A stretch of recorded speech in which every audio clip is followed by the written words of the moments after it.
He's known as the beast for his aggressive and fearless play. Tonight's masterclass is by none other than Grandmaster Adhiban.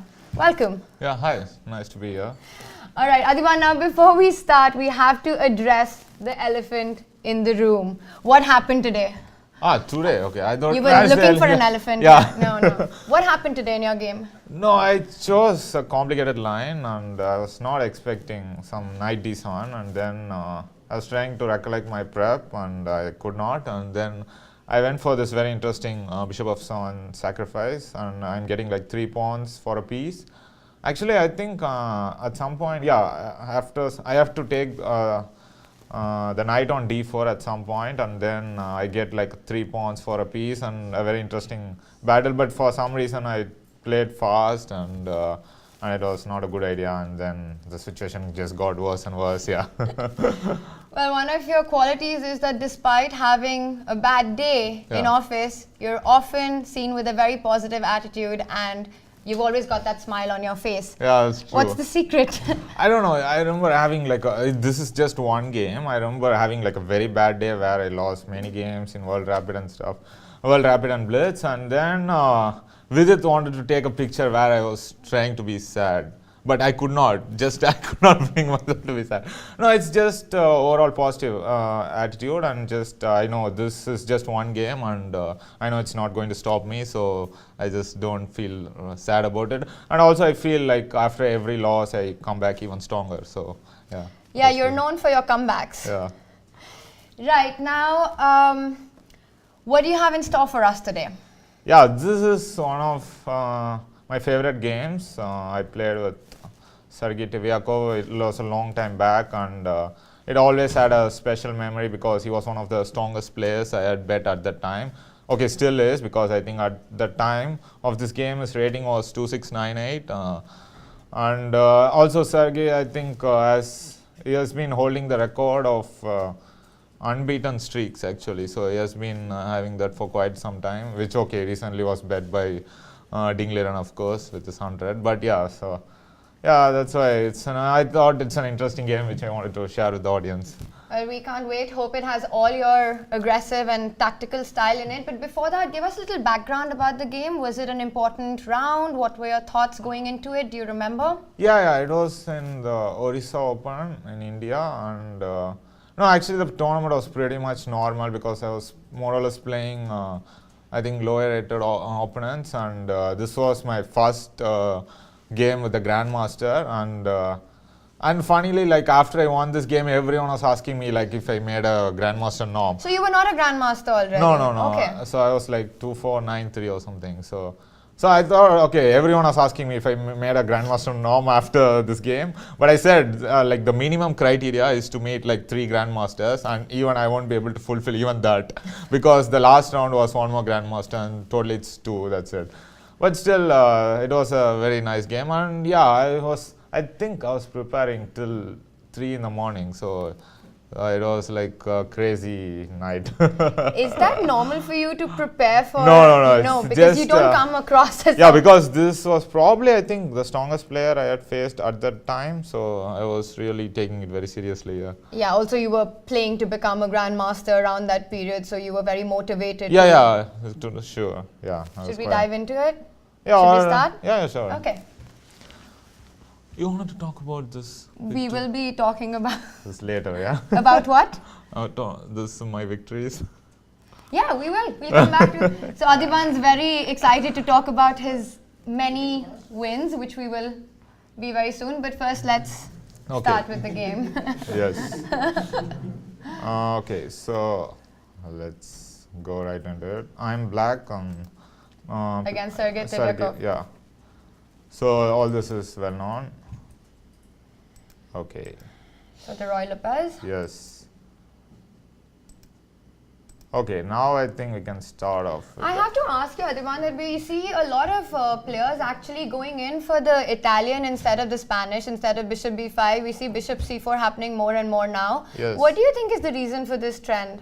No, I think one of the main reasons is this Berlin. To avoid the Berlin. Yeah, to avoid the Berlin. And Berlin was well researched. And in the top level, after a while, everyone knows this line so well that they are needed to find like a new system where they can analyze and try to explore new grounds. And Italian was the perfect ground for it, because Scotch was having this drawish tendencies, and Italian, the thing is, you can aim for a fighting game. Right. Yeah. And previously I used to use Italian in my younger days when I wanted like a fight away from theoretical battles, but nowadays everyone is playing that even that has become theoretical. So nowadays there's no such thing. So we might see after bishop b5, bishop c4, we might see a bishop d3 development. Hopefully not, but sorry, bishop? To go bishop d3 instead of something like that. I hope not though. Yeah. Alright, so this was a royal pass and it continued with c3 here. Yeah, okay, so I just wanted to know, like, who knows the name of the line? Steinitz, yeah. It's the first official world champion. So I just like to play the openings of the world champion. So I chose this, and Who's your favorite world champion? Because I don't know, too many. Okay, I think the first book I read was of Michael Toll, My Life and Games, or actually it was Attack with Michael Toll. And another book was My Memorable 60 Games by Bobby Fischer. So, like, I always have preference. Tal and Fischer. Yeah. So. And if there was one thing that you had to say you learned from them, from studying their games? Yeah, Tal is his fearlessness. Like, he would just go for the kill right from move one. So that, and Fischer was from like move one. Yeah, move one. Yeah, and Fischer was this. Professional, yeah, he would be like the because Tal was playing for just enjoyment and he just wanted to have fun, but Fischer, he wanted to win the game. He wanted not so much as enjoying, but he just wanted to beat his opponent. So these two things I really liked from these champions here. So combining these two would be that would be the ultimate. Yeah. All right. So c3, yeah, short castle is one of the main lines, and I think it's more popular nowadays. And c3 is it allows like a very forcing line with f5. So to avoid this, many players they try to go short castle. So f5, yeah, already it starts, yeah, like I said. So here you have, there's one line with d4, but it goes in some piece sack. So it's so e5 is more or less the main line. Anyone in the audience who plays this line? No. Probably not. Well, maybe after this game. Hopefully they will get inspired. So yeah, bishop f5, and yes. Now there are a couple of lines. Like there's one crazy line with d4, e4, and d5, and it's actually a piece sacrifice, if I remember correctly.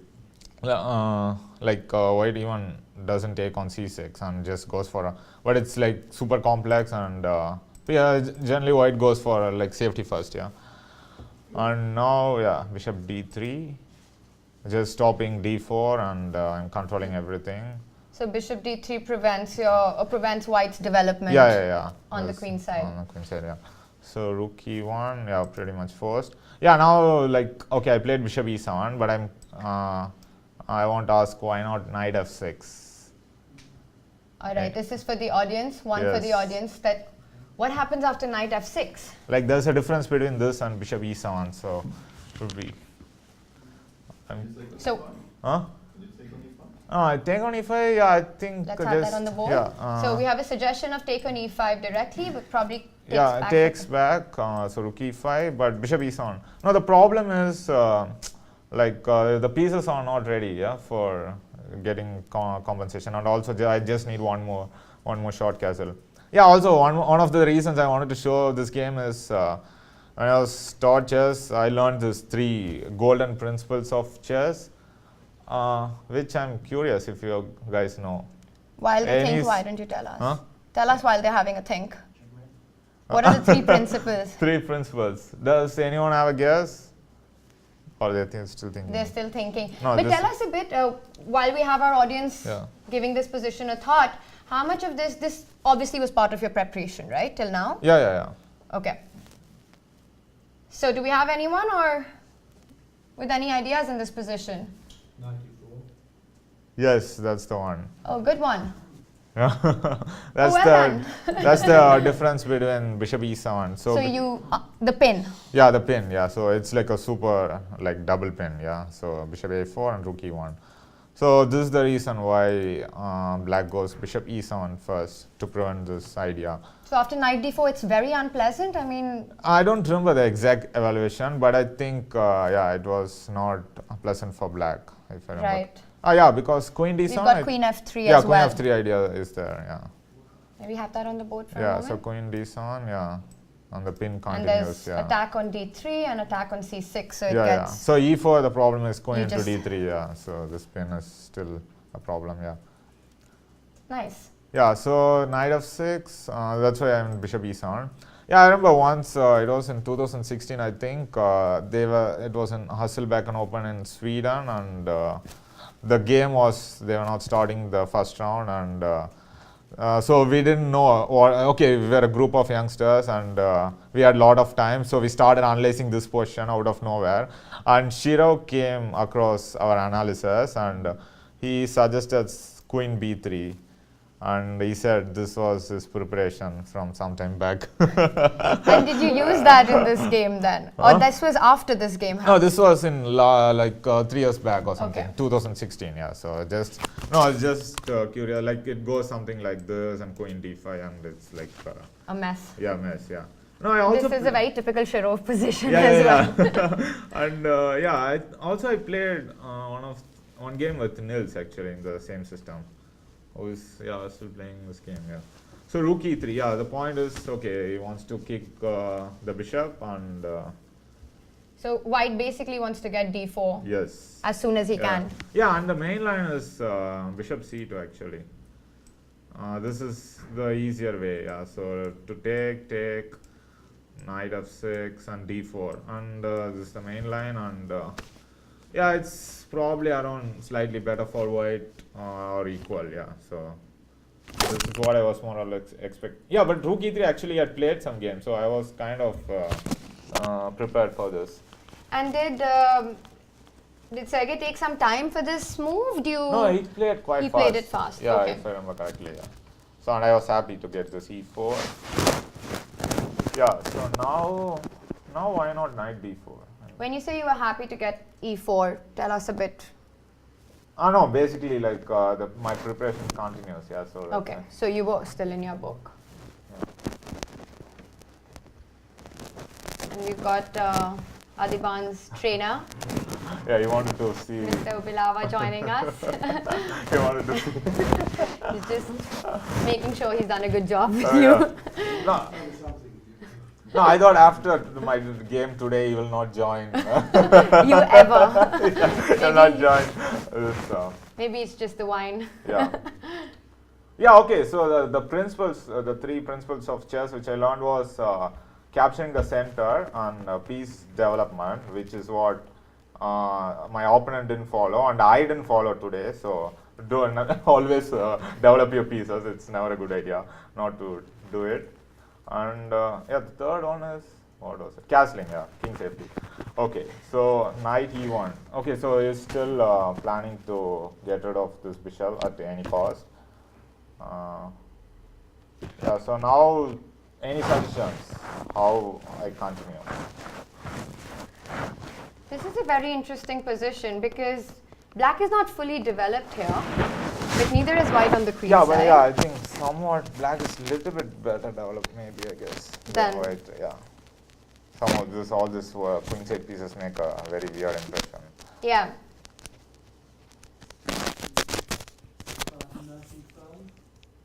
So we have a suggestion, sorry? b5.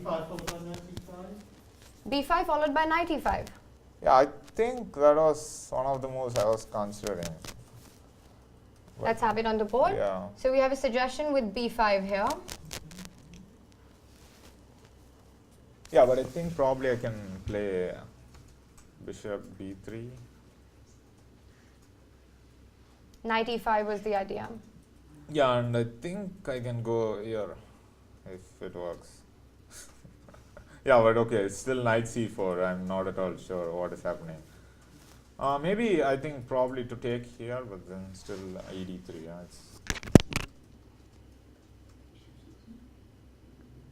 B5 is an interesting suggestion. Yeah, but for some reason it was. Bishop C2? Yeah, maybe just bishop C2, yeah. Takes and. Knight C2. Or queen C2. Maybe you want to go queen H5 or something. Knight C2, you have to still defend knight F6. Yeah, but somehow I'm not happy. Maybe D4. Yeah, D4, but at least takes and short castle. Yeah, it's still game. So B5 is a reasonable suggestion. Yeah, B5 is reasonable, yeah. And B5, if I take knight B3, queen H5 check. Yeah, this is what I was about to suggest. G6. G6, queen D5. Yeah, queen D7, I guess. Bishop D1. Oh, this is this is beautiful. Maybe bishop D3, yeah. And yeah, it's not enough. Because bishop D1, knight F6 is still possible, but now it looks. No, it's still possible, but you can At just least take the pawn and bishop E6 is threatened. Yeah, it's not a good position. Yeah, B5. No, I think the main problem is it weakens the light squares. So. Right. I was trying to find something more in the spirit of the position. To play in the spirit of the position.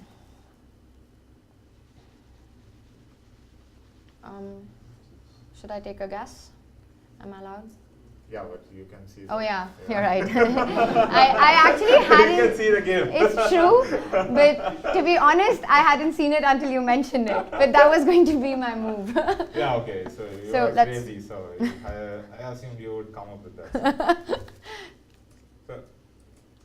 So do we have another suggestion? Bishop G5. Very interesting. Yes. That is correct. Yes. So that's. Yeah, basically we are not going to allow them time to take this piece. Yeah. So now I remember it was some line with rook h3 and knight f6. Like basically, like I'm going to give up this d3 pawn and go for short castle and try to go for some attack on initiative. But yeah, he played knight into d3. So this I was actually expecting. Yeah, because he had already played rook e3, so I was like I said, I was preparing for quite a long time. So once again, what did you have in mind if you just moved the rook? Knight f6, right? Just simply knight f6. Yeah, so rook h3, I think just knight f6 and I continue. And white's lack of development is very obvious in the situation. And if he just takes on d3 at the moment? So rook d3? Yeah, I think just. Did you just want to go short castle or what? No, I'm just trying to remember. I think maybe it was something like b5, maybe. b5, someone suggested this. Yeah, so bishop b3 and now knight here, maybe. But again, it's super messy. And it was long back, so I don't really remember what. But knight e5, this looks good, no? No, but I'm just not sure if bishop into g8, what is happening. Right. G8, queen h5 check. And g6, takes on queen h7. Yeah, it's. Yeah, but still, the problem is white is the queen side pieces are not playing, so it will take some time to come.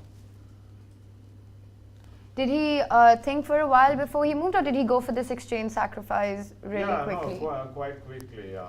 I think maybe I could have thought here, but somehow he wanted to play fast, yeah. So yeah, now okay, it's pretty much forced what I did. Now knight b4. Yeah, now the second question. Okay, now second. So now how to continue? And remember, this is Adhiban playing with black, so that's a big hint. And the first suggestion that comes is bishop f2, and it's obviously the right one. Yeah, just play like me, yes, that's the secret. Okay, basically like we don't have time to go back because knight into c6 is threatened and time is of the essence, so just we go for the attack. And yeah, now how to continue? Actually, in some ways, while you have a think, I mean, let's just see this position here. Yes. You would have had to see bishop f2 before. Yeah. It was simply because it's probably the only move in the position, right? I will tell you when my preparation actually entered. So we are still in your preparation. Yeah.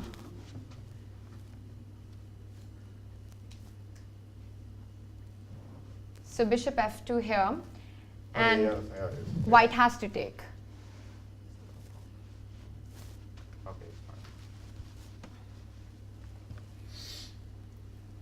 All right, how do you follow this up? Yes. Who said bishop of 2? I did. So you have to continue. I'm thinking. Might fell. Knight H6. Okay. Sorry, we have a suggestion. So I was talking. Knight When did it fall? h6. Just now, right? I think then you can just probably take on c6, no? If knight h6. Also, you have to be careful about queen h5 check Yeah, because you this will not queen have h- g6 anymore. Yeah, this queen H5. So this can be unpleasant Yeah. because now the h6 knight hangs. Yeah, it's like more or less the same idea, but I just changed the order of the moves. So queen h4 check first. So now yeah, he has to go king g1, and knight h6. This is little bit better than knight f6 for some reason. Now I'm trying to remember why. Yeah, I think just e7 is under control. Yeah, and you keep the f file open. So knight h6 is slightly better place than knight f6. So this is what it did. And yeah, he took knight c6. So the big difference with including queen h4 check is that the h5 yeah, square queen is h5 under control. is under So your control. idea was correct. Yes, as always. Yes, Ooh. exactly. Yeah. Nice. So now they are thinking like me. So it's easy. So the audience just suggested castle. I have to ask where is that coming from? Just to get the rook into the game. Also because it feels like the only move. Yeah. Actually, we didn't really have an option. Yeah. Because you can't really take on c6 because white after taking is just completely winning in this position, right?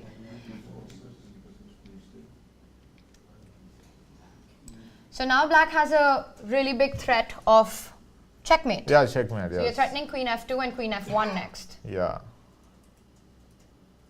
Okay, maybe this time for a change, maybe for white, they should try to find the defense. Well, you know what you have to play against.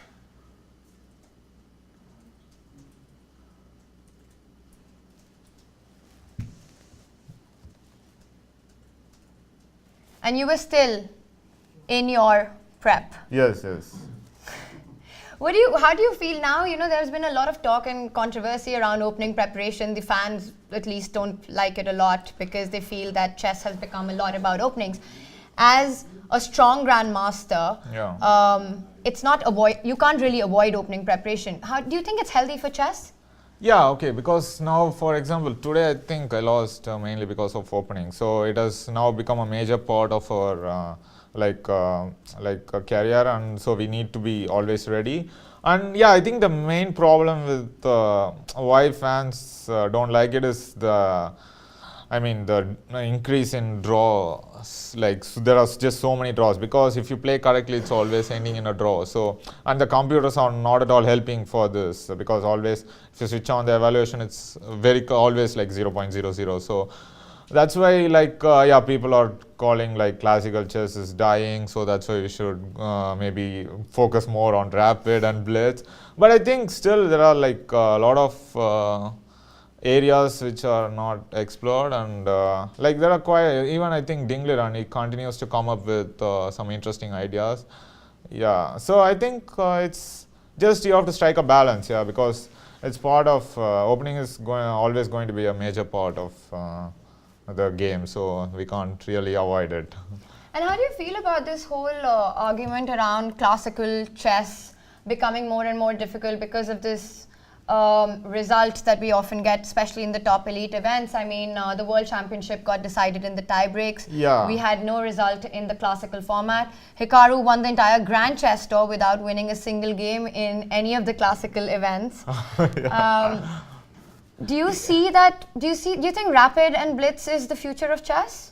No, okay. In a way, it feels it's a little bit sad that the World Championship is decided by rapid because we have a separate World Rapid Championship. So if you win that, you are the Rapid World Champion. So, but not when you go through the classical cycle. But yeah, just people are not ready to take so much risks in a game because of they just want to be safe, and I think that is the main reason. I still like classical chess more, but at the same time, I'm also for me always rapid and blitz was for fun. But nowadays I see that the World Cup and a lot of even the World Championship is decided by rapid, so it's becoming more and more important. So I think it's instead of I think you should be ready in all formats. Yeah, that's I think the key. Yeah. Yeah, in fact, we had an interview with Hikaru recently where he said that a world champion should be strong in all formats, in all three formats, which is why he thought that Magnus would be the favorite to win, because it's very important to have a world champion who's good at blitz, rapid, and Yeah, crossbow. but okay, no, this was a little bit silly in my opinion, because he went through all the difficulties of candidates and stuff. So okay, if Caruana won the match, I think he fully deserved to be the world champion. But even he could not. I think he himself did not play up to his usual self. Like he was playing more defensive. Like I think he was happy to go to the tie break, but where he actually did not have so much of a chance. So he should have actually.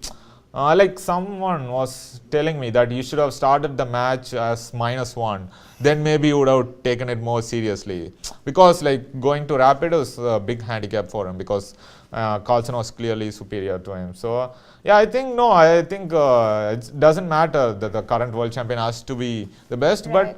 but there have been instances in the past where like I think Fischer was world champion in blitz, and also Michael Toll was he was also very good in blitz. So In fast formats. yeah. So I think all these world champions. So I think in a way it makes sense, but still you cannot discount Fabi for just because he's not good in rapid. Yeah, Absolutely. that's one. Right, but talking about draws with your style of play, that's obviously not a problem for you, because we often see... Yeah, I always find a way to make it interesting. That's true. Okay, so coming back to these positions, any suggestions? You had quite a lot of time to think. Let's go for the obvious Queen E2. Yes, Queen E2.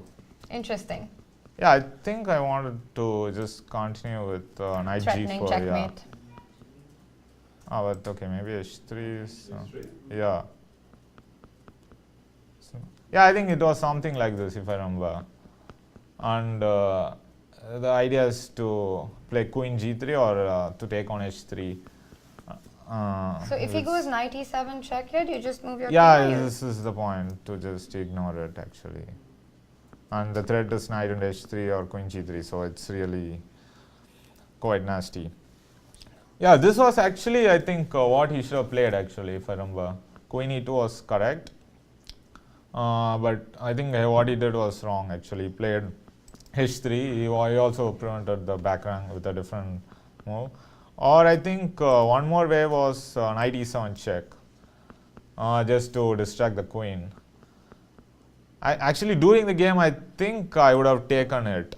But later on, I found that King H8 was actually even stronger. The same idea, like just ignoring and going for the attack. Yeah, basically, I think, no, the line is like, in old, I can now tell you, in old annotations, it shows as clearly winning for black. But okay, the computer doesn't exactly agree. But probably the computer at that time was only claiming it as slightly better for black. So that is the assessment of the position. So event H3. Yeah, so now I think it's interesting for black how I continued. So another question for our audience, how to continue the momentum of the attack? I mean, if you actually take stock of situation, he's got 3 pieces for a rook at the moment. 3 pieces, yeah.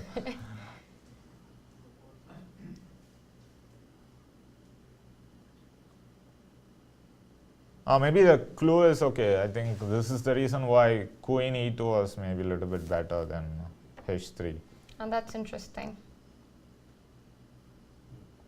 One idea is check with the queen. Yes? After this knight F5. So Queen F2? Yeah, King H2 I guess, and Knight F5, yeah. Yeah, but can I do Queen G4 maybe? But still you can go Knight H4 and thread a Knight F3 check. But then maybe Knight D4. I'm just still thinking if I should distract Knight E7 and play Let's just have Queen G4 on the board. Yeah. So if Knight H4 with the idea of Knight F3 and Queen G1, can White go Knight D4 here? Then Rook F4? Yeah, this doesn't. Dangerous, no? Yeah, it looks very dangerous. Maybe even rook f4 here. Or even c5 maybe, because just get rid of this knight and. Yeah. I mean, white's biggest disadvantage is that none of his pieces on the queen side are. Yeah. This is what you're playing against. Yeah, maybe so queen f2, maybe I should go king h1. Yeah, but then you have at least queen f1 and take this guy. So yeah, the count will be a little bit less. Telling 3 pieces, yeah, now it will become 2. Yeah, so king h2, yeah, knight f8, yeah, this is a good suggestion actually. I didn't see this.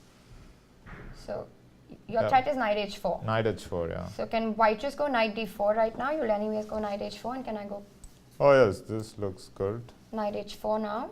And then queen e2 perhaps? No, queen e2, knight f3. Knight f3, so yeah, you have to go queen. Let's yeah, just why have is- that on the board. Let's just show our audience Oh, why yeah. queen e2 doesn't work. Knight f3, this is nice. So if you take knight f3, your queen hangs. Otherwise, it's queen g1 mate. Yes. So instead, can white defend with queen g1? Queen g1. Then queen f4, right? Yeah, but this is probably the way, yeah. Queen Queen f4, f4, king G3. h, or king h1, yeah. Or G3, maybe yeah, G3. G3, yeah, G3, yeah. Ah, so you are on fire, yes, queen g1.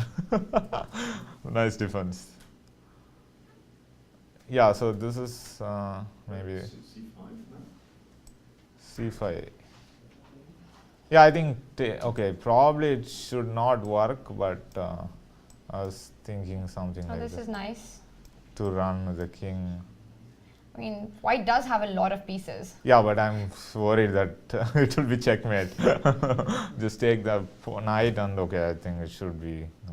Yeah, but okay, it's not mate It's not yet. over. Yeah, it's not mate yet, so maybe bishop d7, bishop g4 or something. Maybe rook f8 is the mate. I don't even want to take this.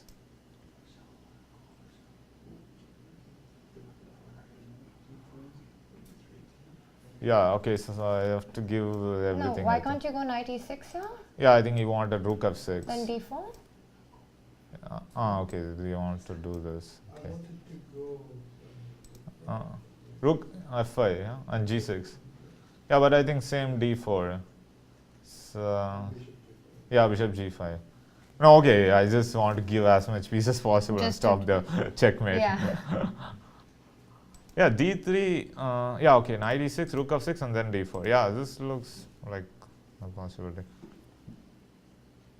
Yeah, somehow it's not working. And maybe it's even stronger to include bishop b3 check so that my knight on e6 is defended. Yeah, but anyway, he can't take. can't right? really yeah, take, so that's bishop right. b3, so. B5 you can Yeah, so maybe it is better to, yeah, rook f8, maybe, yeah, bishop b3 check, and then knight e6, yeah. And then you get your d4. Yeah. Yeah, it's, some rook f1 maybe. yeah, knight a3, like, I'm just trying to save everything. Yeah, too many pieces. 4 pieces for Four a rook pieces. might just be too much. If there's no mate, yeah, it's not enough. Yeah, so this was, yeah, interesting line. Queen So, f2, king h2, knight h5. Good suggestion, knight f5. Yeah, so Any other suggestions in this position? h3.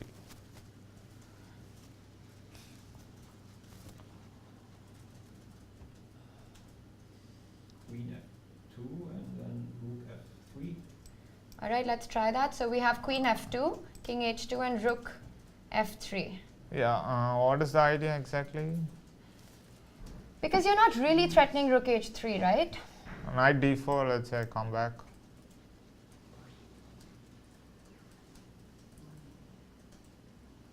Yeah, and white will. Yeah, I think somehow save we're just everything. defending badly. I think black has got a massive material problem going on. So No, he okay, has but he has no risk, I think. He can always make a draw with Perpetual, knight yes. g4, like takes and queen check, and he can repeat. repeat anytime he wants. So he's now having any problem. Yeah, so queen of 2, yeah, is good suggestion, but I'm looking for something more forcing and more awesome. More awesome. No pressure, just more awesome. Rook f2. Yes, yes. Oh, nice one, Ashley. So the clue was good, yeah. So yeah, just as they say, bring all your pieces to the attack. So, and yeah, I'm stopping all this queen e2 and all this stuff, and I'm threatening queen g3. So your immediate threat is queen g3. Yeah, queen g3. And there's no way to defend the mate. Yeah, he actually found Interesting. a very interesting way to defend against it. No, I mean in this position, Yeah, if queen yeah, g3 yeah, is on the board, yeah, it's yeah, over. It's over, yeah. All right, let's try and come up with a defense. So you have to think of something against the idea of queen g3.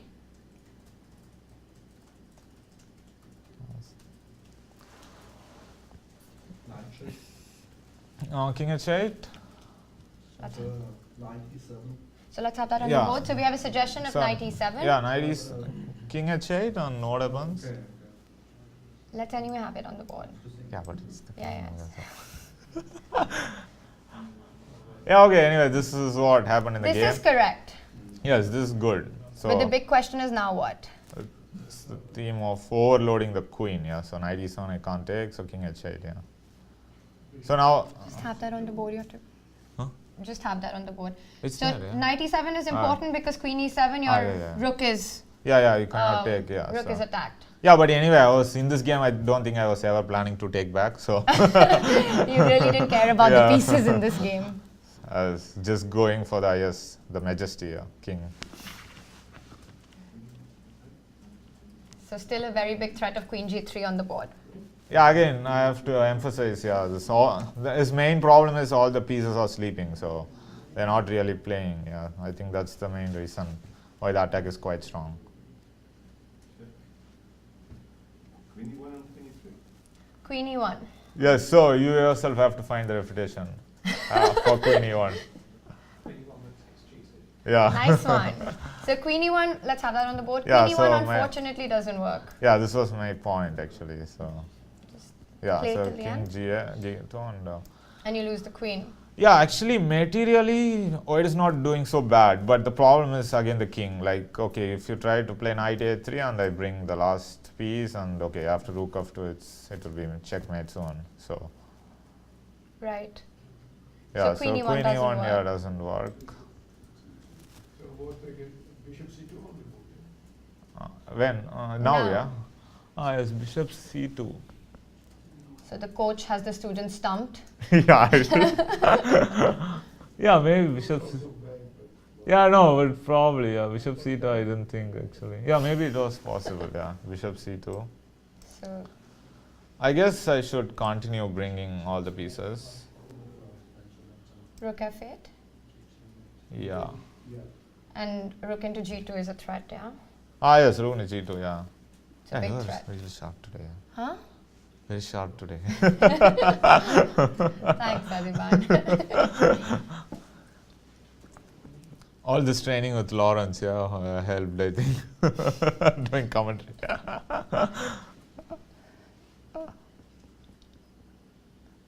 Yeah, it looks really bad, huh? Yeah, so just there's no difference, I think, for rook g2. All right, so any other... Knight f5 you played over. Rook takes g5 directly. Knight Now- f5? Knight f5? g4. Uh-huh. That's an interesting idea. Yes, this is once again stunned. Yeah, but I think I'll play rook f5. Anyway. Yeah. And okay, guys, what is the threat? King is in h8. The So threat, you're asking if it's black to play here, what are yeah, you what I threatening? would do. All right, so imagine actually- black to play. Yeah, I just it's yeah, I think it's quite interesting. But I'm not sure if it works. I think it's all it's good. I'm really confused. No, I was hoping it would end in main, but it's not because king h is there. So I mean, you're whispering, but you do realize the online audience can hear you.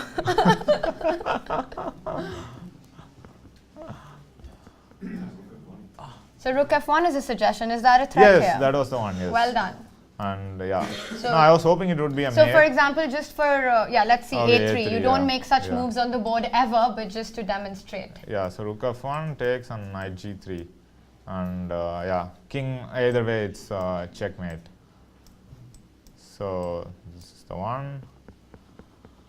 So yeah, rook f8, and yeah, if he takes knight h4 and the x-ray, Rook I g2, protect- rook yeah, f1. So it's just And actually, even with all these pieces on the board, there's just no way to play against rook g2, rook f1. yeah, next. there's no defense. Epic, yeah. Yeah, so there's I think probably only one more left to defend actually. So we have to defend the g2 pawn. Yes.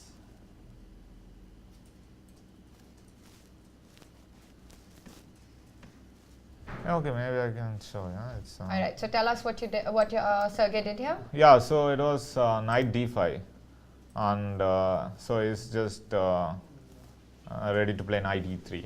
So yeah, with the queen g3 or rook f8, both you can just go knight e3. And I think the e3 square is very important because it defends f1 as well as g2. Yeah, sure. I think it's. So I just continued. Rook f5. So he just continued being a million pieces down. Yeah. Yeah, so it's pretty much forced to do this. Okay, now I think, okay, the main reason why I wanted to show this game was this moment, yeah, which I found very interesting. And this moment, were you at least out of your book now? Yeah, sure. Okay. No, I think when he played h3, yeah, it was Alright. not in my preparation. So all this rook f2 I had to find over the board, yeah. So it's 3 pieces for the rook currently. Yeah. But this is a very interesting motif that we often see, which is to sacrifice material when all your opponent's pieces are on one side and then go for the kill on the other side. Over here, you're just attacking White's king. Even though you're materially down, it doesn't matter because all his pieces are on the other side of the board. Yeah. There was one of my trainers. Yeah, he told me to split the board, and then I can count how many pieces I have for attack. And okay, so like you can just see that there's like I have queen, 2 rooks, and knight, and there's basically knight and king and queen. Yeah, so it's heavily underpowered. Yeah. That's an interesting thought process. So you split the board into 2, let's say along the e file. Yeah. And even though on the queen side you've got nothing, it really doesn't matter. Because the game will end in the king side, hopefully. Hopefully. Any suggestions? Rook g2. Again stunned. Knight g2. What is happening? King. Okay, rook g2 and king h2, rook f3. Yeah, you wanted. No, but I think I have queen e1. Somehow I'm escaping. So can we just have that on the board? Yes, rook f3. So rook f3 and queen e1 defense. Yeah, actually the problem is even after rook f3, I don't think it's like a big threat, so I just stop it. Right. Rook, yeah, it's not working. Yeah.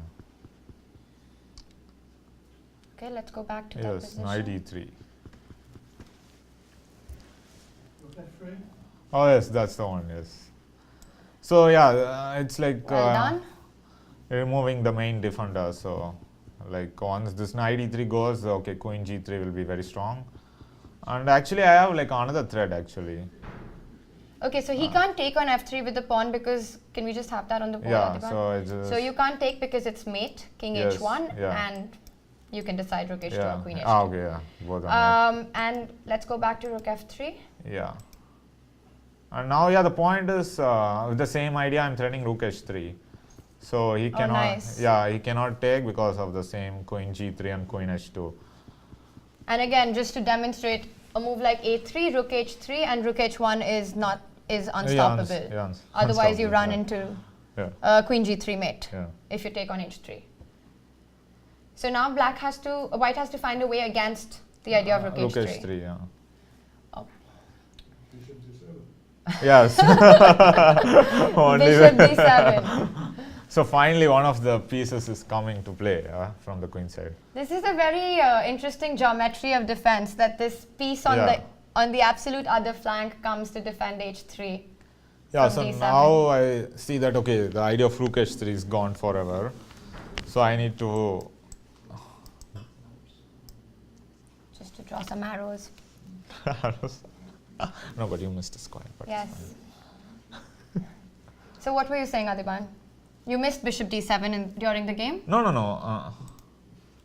I don't remember. Okay, I was just going with the flow, so I don't know what I saw and what I missed. I was just so happy with my position, so I was just... You were so happy with your position because you were really enjoying playing. Yeah. And okay, I was like attacking against such a great player, so I was very happy. So if rook e3, you defend with queen f1 at the end? Sorry?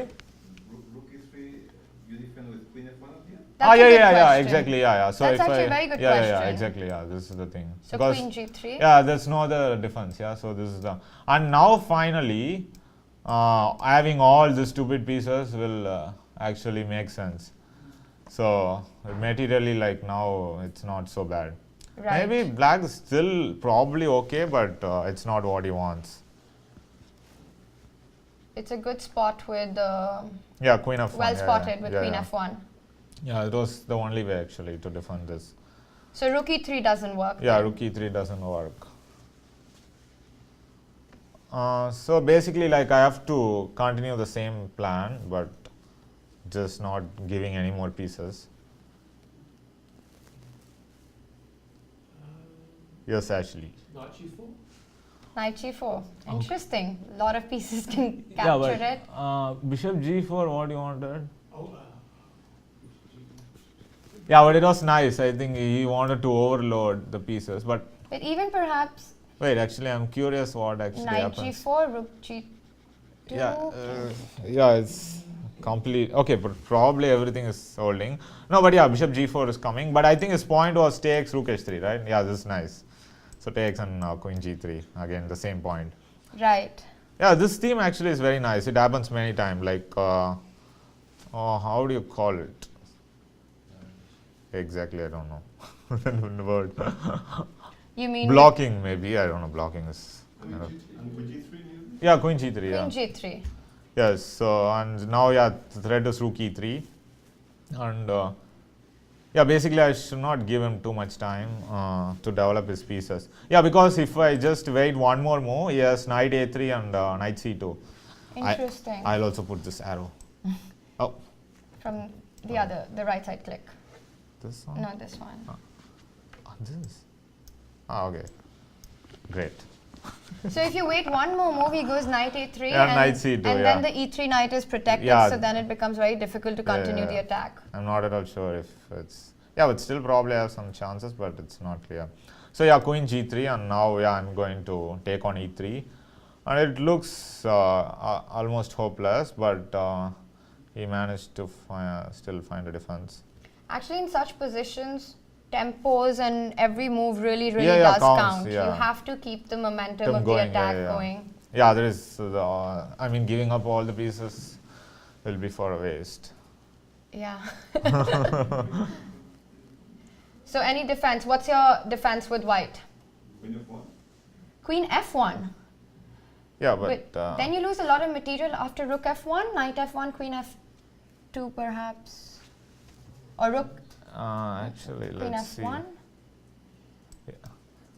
Yeah, it's enough, I think, because this f pawn will... You No, can actually, also it's take nice. on c. First give a check Yeah. so that he cannot run with the You king. take everything with check. And then, no, just take Oh, you'll and just checkmate. Yeah, checkmate, yeah. So, no. You're not that cruel. No. Right, so queen f1 unfortunately does Yeah. not work. What else? Yeah, it's almost very similar to what he played, queen f1, but yeah. So rook e3 is the big threat. So how would you defend it?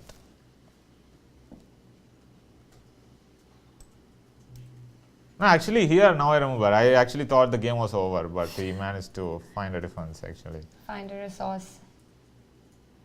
Queen e1? Oh yes, Peter. And the producer of, Yeah. Yes, of the show, Peter. queen e1. Well done, Peter. The only move to defend. Huh? Yeah, rook e3 and queen f2. Queen f2, rook e1. Yes, this is what, and I thought it was over, but Queen f1. yeah, queen f1, exactly. Oh, this yeah. is beautiful. Yeah, so this is what I missed. I thought rook e1, he has to take, and okay, I thought I'm just... And you win the yeah, c1 bishop. Yeah, but unfortunately, yes, Queen F1. So And the difference is that after you're not able to win another piece. yeah. It's like I can go Queen D3 check and Queen C2, but Knight A3 and is just in time. Yeah. So Queen D3, King F1. And Knight A3 Knight just A3 in time. just in time. Yeah. So protecting everything. Very interesting. Yeah, this also looks quite nasty, but somehow there's no clear way to proceed. And And once- okay, all the pieces are gone, so I just have like a knight left. So Which will take another move to come into the game as well. yeah. All right, so let's go back. So Queen E1. Queen E1 was correct, but Rook E3 doesn't work. Yeah. So now, okay, I'll give a clue. So, okay, I think all my pieces are playing quite well except one piece. So, it I was- hope you don't mean the king. it's too early for that.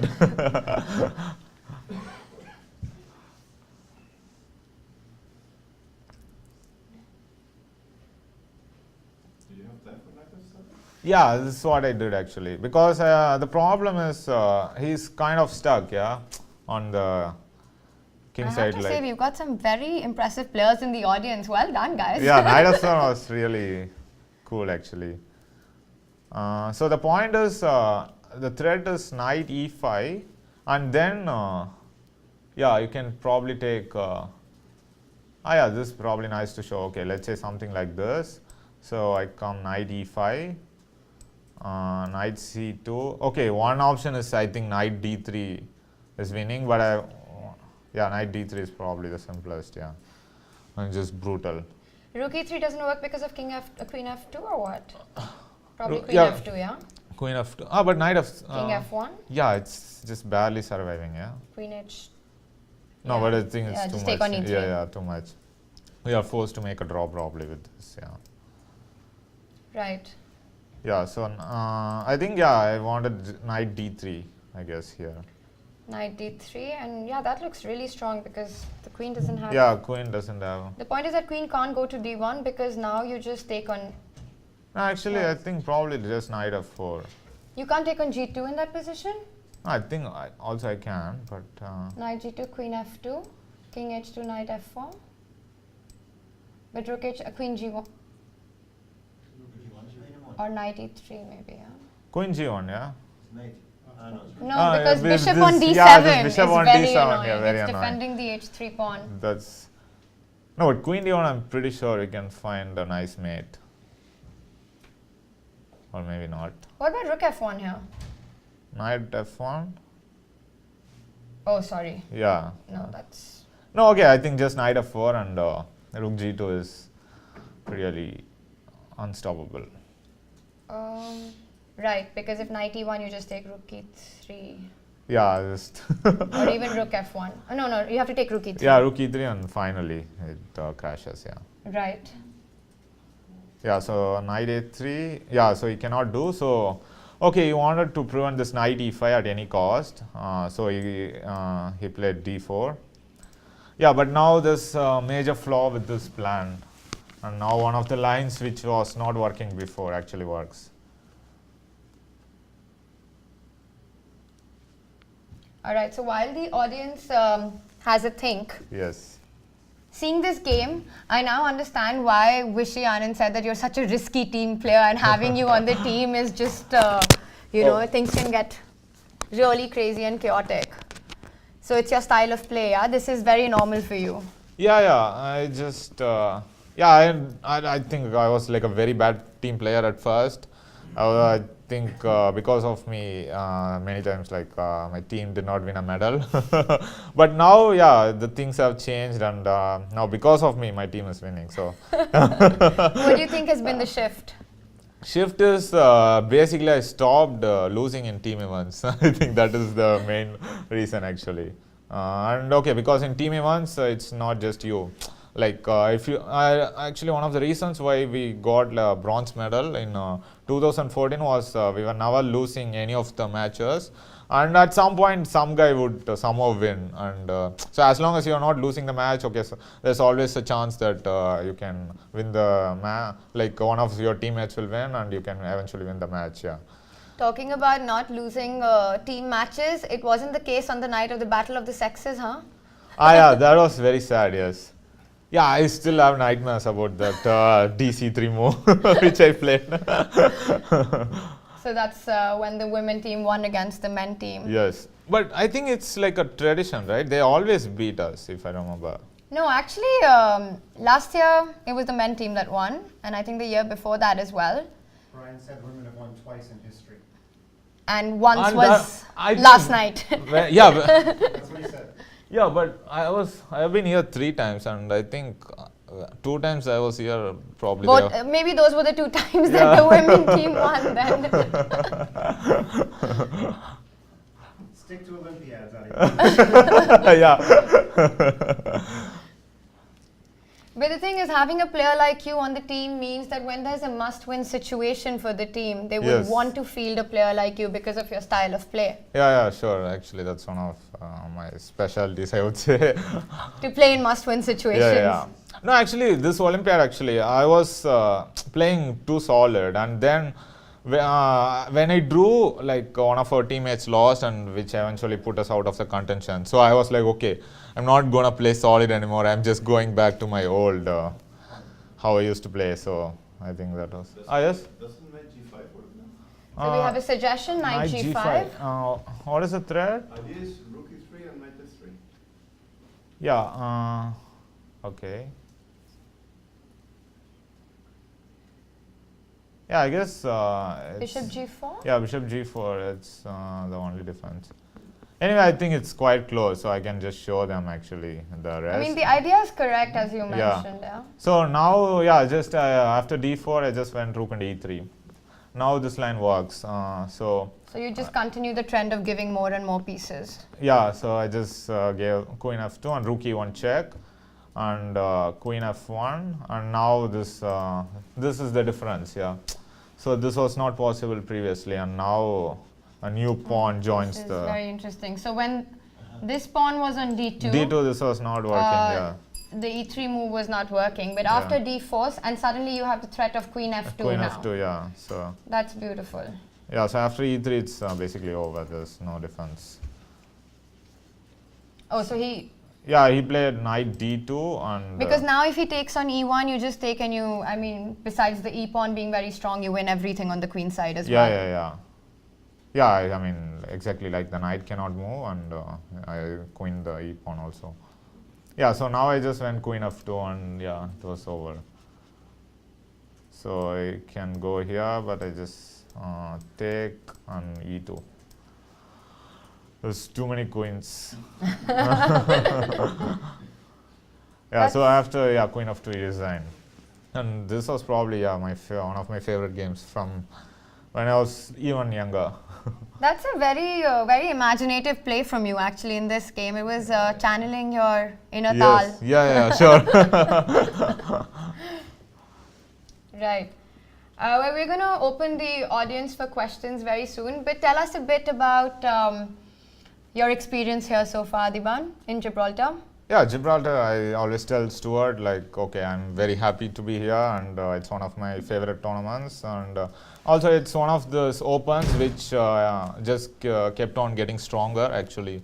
I remember in 2014, it was, I think, not maybe so strong like nowadays, but then slowly I think it got even bigger, and always, like, it's one of the special places where women is maybe given more preference than men. Yes, it is an event which strongly supports women chess. Yes. You know, seeing this game, Adhiban, like one gets a feeling that you're a player who, with a very strong sense of imagination and a very romantic style of playing as well. And where does that come from? Is it something? Did you study a lot from books when you were growing up, or? No, I think our style is more or less based on the first book which we read, and like I said, mine was Attack with Michael Toll. So I think that's why I always want to go for the attack. Yeah, and my friend Vidit, who has like a very solid style, his first book was Capablanca Best Game. So you can see that So the difference. Yeah. No, also the funny thing is, my trainer, he was like, I'm very like grateful for my first trainer, C. Subramaniam. He made sure that I would study all the classics, and so he actually presented me with the same book, but I just could not go through it. It was so boring, yeah. And only after I became a grandmaster, I'm like, okay, you have to master this also, so you have to study. And then I realized he was really a great world champion. Yeah, might be one of the strongest actually, because he never used to make much mistakes actually. Capablanca, yeah, it was one of the. That's very interesting that to say that one of the first books that you read leaves a big impression on you. And if you had to give a big recommendation, something, I mean, besides your first book, a book that you highly recommend for our audience that you feel left a big impact on you besides? Yeah, like I said, this I think this My Memorable 60 Games by Bobby Fischer. That's very good. I think every classical book is like very good, and for endgames, I would actually recommend this book of Drotsky, Endgame Manual, and also now this recent classic is 100 Endgames You Must Know. That is also very good by Josh. Yeah, that's also I think very nice.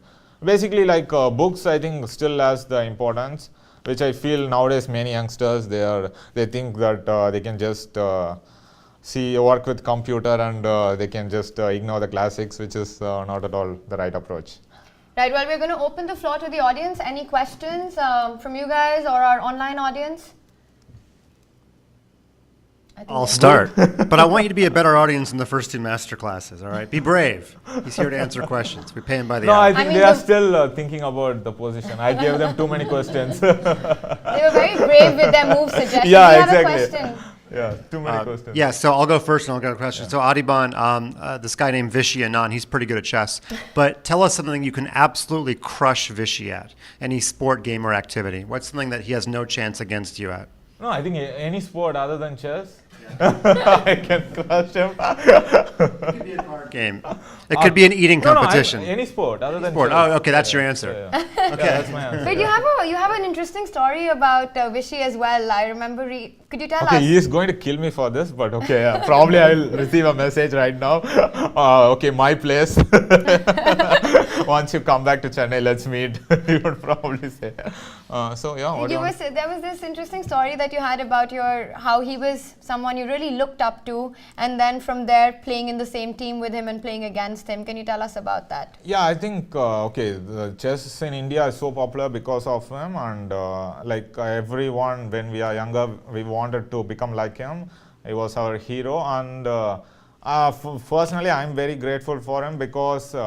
Like in spite of winning all this world championship, he used to take the time to actually interact with us, and like when I used to win like a national title, my first open national title, he would send me a message, and when he became an international master, he invited me for a dinner, and so I remember my first time I was just sitting next to him, like I just could not speak for the first 10 minutes. I was just so stunned. Okay, I'm usually very talkative, and no, you don't say.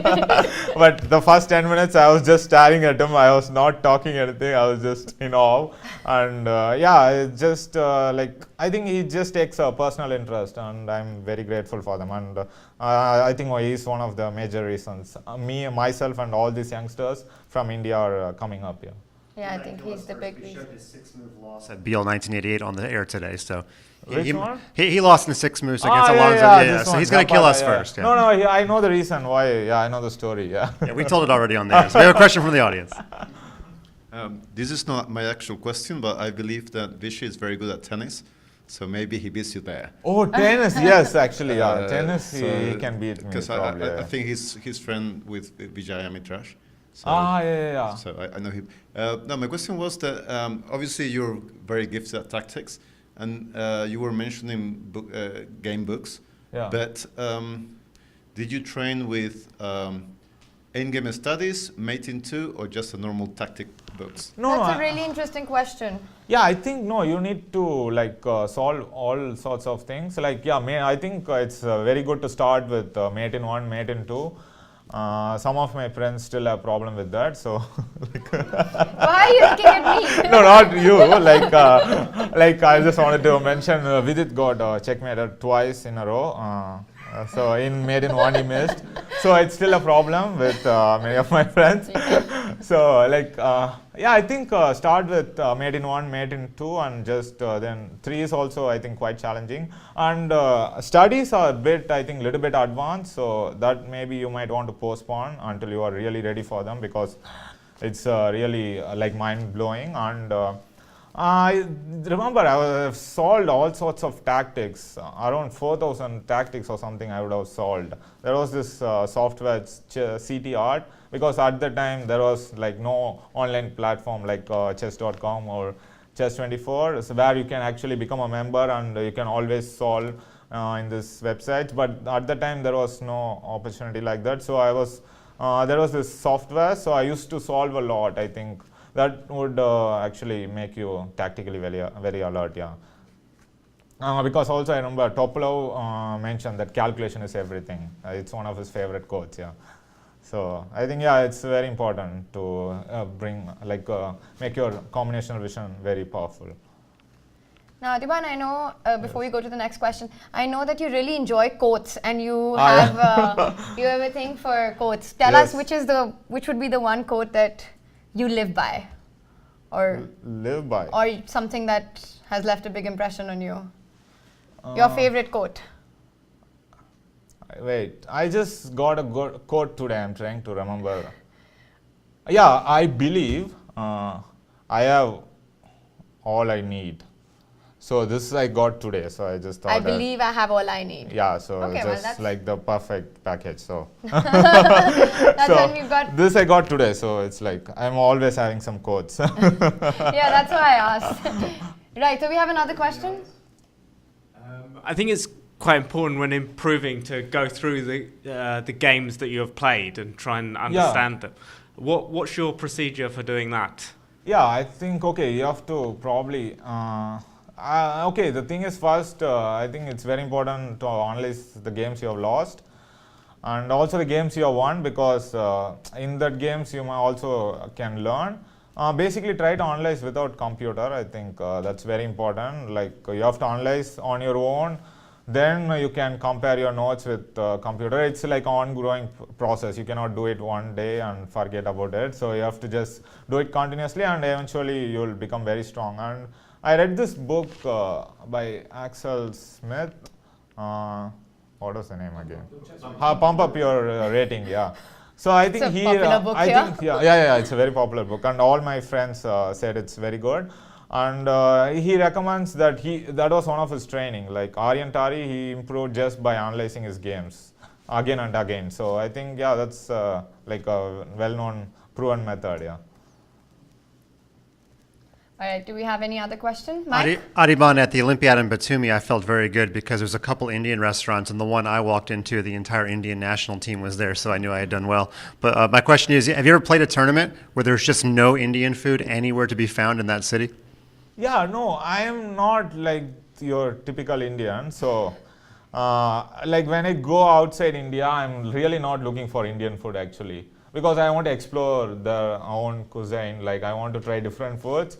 In fact, I try to avoid Indian food when I'm outside. So there have been many times, probably it existed, but I would not know, because I would be like, I'm a big fan of like pizza and all this. So you're gonna go 2 weeks here with no Indian food. Yeah, yeah, sure. I can I can live my entire life without Indian food. It's not a big problem. That's longer than I can go. I know you have a thing for Georgian cuisine. Yes, that's my favorite, and also Japanese I like. So. Talking about Georgian food, I know that you also had an experience of training the Georgian women team for an event. He has left. Yeah, okay. It was because of my trainer Ubilava. He suggested that okay, maybe it would be interesting to train with the Georgian women team, and okay, I thought it would be fun and quiet. And they actually had a good performance. Yeah, and I just asked them which is their best performance so far, and they said. A long time back they had won silver, and before that maybe bronze. So I thought okay, silver if they I think got silver in this European teams. So yeah, it was overall nice experience and I had fun. Right. And someone said I was a very lucky trainer to work with all these beautiful ladies. Any more questions from the audience? Peter, anything from online? Probably not. Also, tell me, Adhiban, we have so much young talent coming from India. We've got Pragnananda, we've got Nihal, now Gukesh. Gukesh, yeah. What is your opinion on their play, and tell us a bit about your thoughts on that? Yeah, I think, somehow we have this culture, yeah, and there's always tournaments going on, like every weekend there's some tournament going on in Chennai, especially, so... Chennai is where you're from. Yeah. So, and that's why like there's no abundance of talent, and somehow, yeah, I think we are just well versed for chess from the beginning. And right now, like I think Gukesh is showing a lot of promise also. I don't know, if I have to pick, I don't know, it's kind of hard, but I think all these youngsters really have like a huge promise, but it's very important that the next phase is going to be very difficult for them, and they need to prove themselves, and I'm like, in a way, if I can help somehow, it would be nice. Yeah. Like Vishy was helping me. Right. No, they're extremely talented, but I also feel that, talent is not rare, but I think they also have this ability to work really hard and this passion for chess, because I always see them, they're playing a lot. And yeah, Nihal, for instance, like after finishing a tiring tournament like the Isle of Man, he was playing online till 5 o'clock in the morning, some blitz. So yeah, these kids, I think they are like, they are fully into chess, and even their hobby consists of chess. So I think, it's all basically, they are very hard workers, I think, at such a young age.